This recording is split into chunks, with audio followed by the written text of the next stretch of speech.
স্বাগতম সিনেমা প্রেমী বন্ধুরা। আজকে আমরা নিয়ে এসেছি এক্সক্লুসিভ বক্স অফিস আপডেট। দাগি, জঙ্গলি আর বরবাদ গত এক মাসে এই তিনটি সিনেমা কতটা আয় করলো, কে হিট আর কে ফ্লপ, চলো এক ঝলকে দেখে নেওয়া যাক। প্রথমেই আছে দাগি। মুক্তি পেয়েছে ঈদ উল ফিতরে 2025 সালে। অভিনয়ে জনপ্রিয় অভিনেতা আফরান নিশো, সঙ্গে তমা মির্জা, সুনেরা আর শহীদুজ্জামান শেরি।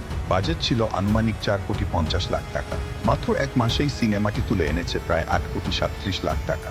নিশোর এই দাগ পরা লুক আর অভিনয়কে মুগ্ধ করতে পেরেছে দর্শকদের। এরপর আসি জঙ্গলিতে। 27 মার্চ মুক্তি পেয়েছে বাংলাদেশে আর 5 এপ্রিল প্রবাসে। অভিনয়ে সিয়াম আহমেদ, হুবলি, দিঘি আর দিলারা জামান। বাজেট ছিল 2,50,00,000 টাকা, কিন্তু এক মাস শেষে আয় হয়েছে 5,02,00,000 টাকা। অ্যাকশন ছিল, লোকেশনও সুন্দর। সিয়ামের জঙ্গলি লুক কি সবার মন জয় করতে পারছে? এবার আসি সব আলোচনার কেন্দ্রবিন্দু, বরবাদ। শাকিব খান, ইতিকা পাল, যিশু সেনগুপ্ত, মিশা সোডাম, এক কথায় স্টার ব্যাক। মুক্তি পেয়েছে 14 মার্চ আর বাজেট ছিল বিশাল, প্রায় 15 থেকে 18 কোটি টাকা, কিন্তু আয় মাত্র এক মাসেই 75 কোটি টাকা। বাংলাদেশ ছাড়িয়ে প্রবাসেও সুপার। বলা যায় শাকিব খানের ক্যারিয়ারে আরো এক সোনালী পালক যোগ হলো। আপনি কোন সিনেমাটা দেখেছেন? আপনার মতে কি ছিল সেরা, নিশো, সিয়াম না শাকিব? কমেন্ট করে জানান। আর সিনেমার খবর পেতে সাবস্ক্রাইব করুন আমাদের চ্যানেল। নতুন কন্টেন্টে আবার দেখা হবে।